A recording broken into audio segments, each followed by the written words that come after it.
William Hickman Ewing, Jr., Captain, U.S. Navy Reserve, retired. I said, I'll take Cameron, and so that's where I went. So I flew to Cameron Bay from Tonsanute Airport to the big air base at Cameron. And basically, I'm there a year. And we were part of what was called Coastal Division 14. We were assigned market time areas 4 and 5.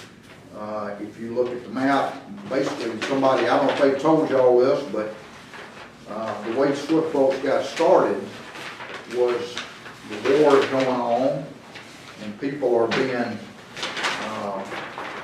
the Viet Cong were in here and they're hoping to get supplies. Well, there was suspicion that maybe they were getting resupplied by sea, but nobody had any real proof of it until one day a trawler, communist trawler, came into this place right here called Vung Ro Bay. This is the easternmost point of Vietnam. It's also called Cape Varela on some of the charts. It was our planes got it, large cache of weapons, and so somebody decided, wait a minute, this coastline of South Vietnam is 900 miles long. We need to basically set up a blockade. So they established Operation Market Time.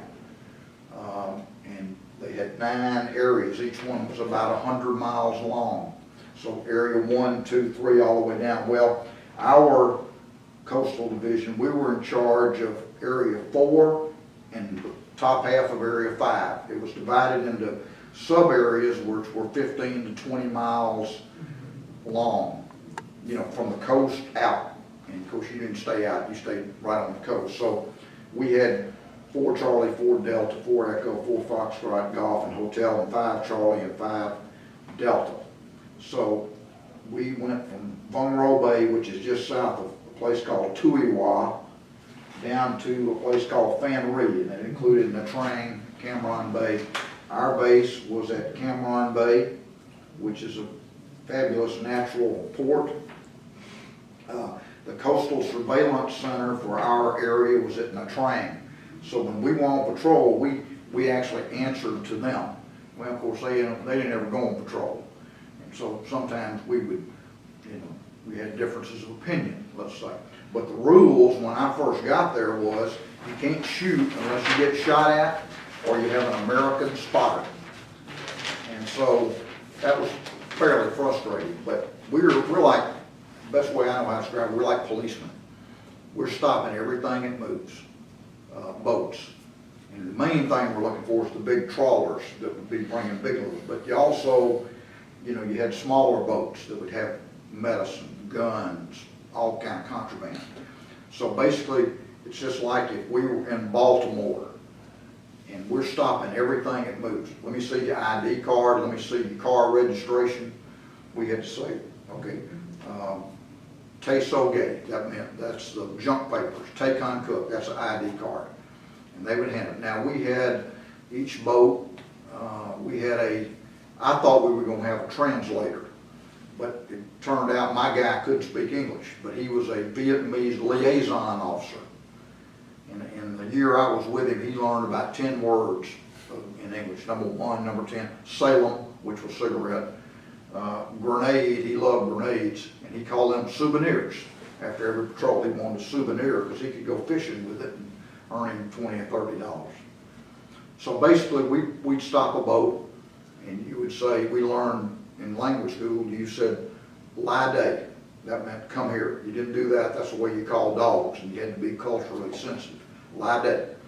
And they'd come, if they didn't come, you'd shoot over their head, especially at night, you'd shoot tracers. We had, of course, 350 caliber machine guns, 81 millimeter mortar, M79 grenade launcher, M16s. I had a 38, and when we stopped somebody, we were manned up. And I had a 12 gauge shotgun, that's what I have. And basically, 99% of the people are fishermen. They're just going about what they've done all their life. So you'd stop them and you'd search their boat and you'd question them and get their ID. If they didn't have ID, you'd take them in.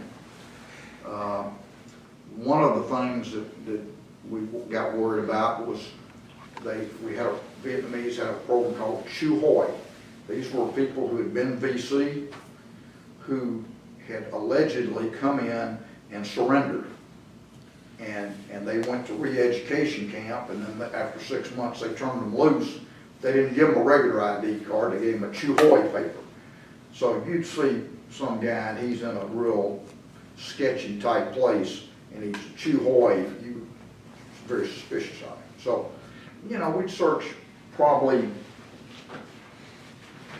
30 to 40 boats a day. You know, everybody had to do reports. This is my patrol book from the second half of the time I was there. This is every boat we searched by hull number.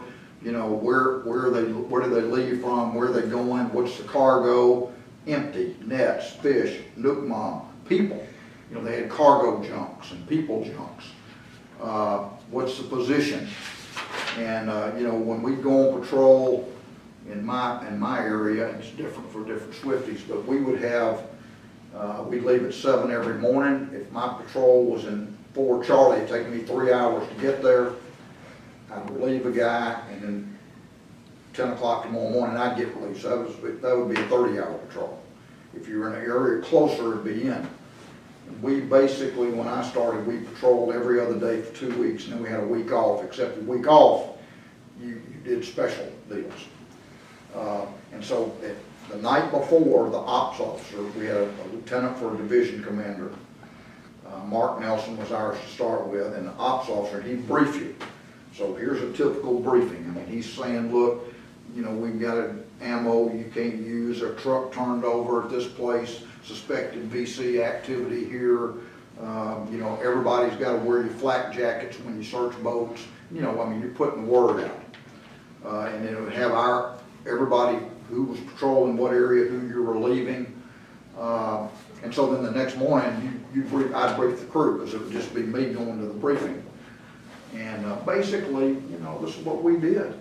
And, you know, we would have special operations from time to time. And we had, you know, I would look back through, and then I kept a diary, a journal, you know, every day from the time I got to Swift Boat School in Coronado all the way through.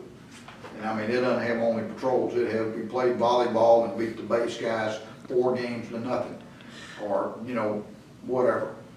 I saw the Bob Hope show in Cameron Bay, December '66. My brother was in Pleiku in the Army. He flew down. We went to the show together.